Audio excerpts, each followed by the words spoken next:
আমাকে প্রচুর রিকোয়েস্ট এবং প্রশ্ন করেছেন যে রিটার্ন জমা হয়েছে কিনা এটা কিভাবে জানবো, সে সম্পর্কে যাতে আমি একটি ভিডিও তৈরি করি।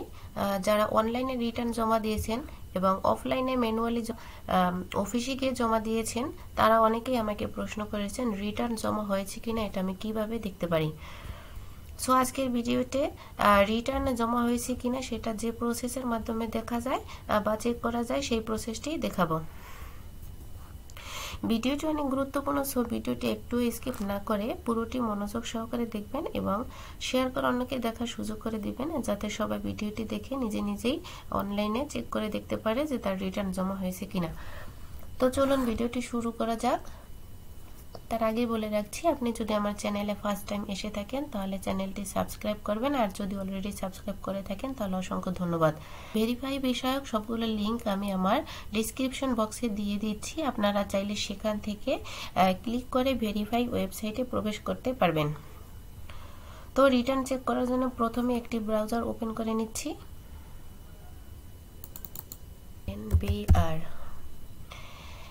National board of revenue Bangladesh, এই ওয়েবসাইটে প্রবেশ করব। এই পেজে চলে আসবো। এই পেজে চলে আসার পর দেখতে পাচ্ছেন ই সার্ভিস, এখানে ক্লিক করবে এবং এখানে ড্রপ ডাউন মেনুতে এসে ইনকাম ট্যাক্স এখানে আসবো। এখানে চলে আসার পর দেখেন সাব মেনুতে চলে আসবো, এই যে রিটার্ন ভেরিফাই এখানে ক্লিক করবে। এখানে ক্লিক করার পরে আমরা এমন একটি পেজে চলে আসলাম।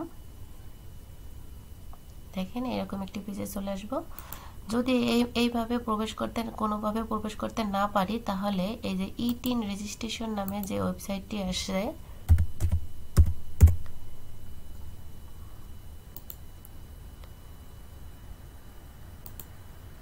এই যে এই ওয়েবসাইটের মাধ্যমে এখানে এসে রিটার্ন ভেরিফাই এটার মাধ্যমে আমরা সেই একই পেজে চলে আসতে পারবো। সো আমি এইখান থেকে দেখাচ্ছি। এখানে 3 নাম্বারটি দিতে হবে এবং অ্যাসেসমেন্ট অফ দ্য ইয়ার, আপনি কোন সালটি চেক করতে চাইছেন সেই সালটি এখানে বসিয়ে দিবেন।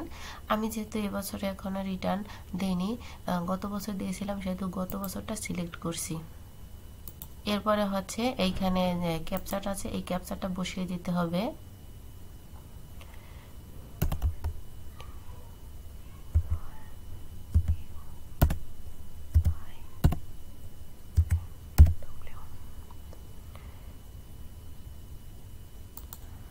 এখানে 3 নম্বরটি বসিয়ে দিলাম, এখানে অ্যাসেসমেন্ট বসিয়ে দিলাম এবং এখানে এই ক্যাপচাটা বসিয়ে দিলাম। এরপর ভেরিফাই দ্য ক্লিক। ও আরেকটি কথা, এখানে যে অর্থ বছরগুলো দেওয়া আছে সেগুলো ছাড়া বাকি অর্থবছর দেখতে পারবো না। সেগুলো দেখার জন্য আয়কর অফিসে গিয়ে যোগাযোগ করা লাগবে।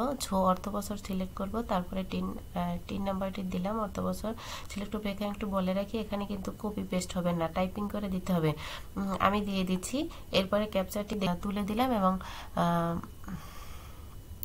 এই যে ভেরিফাই লেখা এখানে ক্লিক করব। এই যে দেখেন ভেরিফাই দেওয়ার পরে আমার নাম সহ আমার 3 নাম্বার সহ has been field income tax return assessment year 2022 using return system. So এইভাবে এই প্রসেসে দেখতে পারবেন নিজেরটা নিজেই অনলাইনে রিটার্ন জমা হয়েছে কি। তবে এখানে একটি সতর্কতা অবলম্বন করতে হবে, আর সেটা হচ্ছে এই ওয়েবসাইটটি ভেরিফাই হয়ে আসার জন্য মিনিমাম 24 থেকে 48 ঘন্টা সময় লাগতে পারে। এই জন্য আপনি রিটার্ন সাবমিট করে অ্যাকনলেজমেন্ট পেপার হাতে পেয়ে সাথে সাথে এসে চেক করা শুরু করেন, তাহলে কিন্তু এটা হবে না। তাই আমাদেরকে 24 থেকে 48 ঘন্টা পর্যন্ত ওয়েট করতে হবে, এরপরে আমরা চেক করতে পারবো। সো আশা করছি আপনাদেরকে ভেরিফাই প্রসেসটি বুঝাতে পেরেছি। আজকের ভিডিওতে এ পর্যন্তই। তো ভিডিওটি যদি ভালো লেগে থাকে তাহলে আমার চ্যানেলটি সাবস্ক্রাইব করে নোটিফিকেশন বেল বাটনটি অন রাখতে পারেন নতুন ভিডিও সবার আগে পাওয়ার জন্য।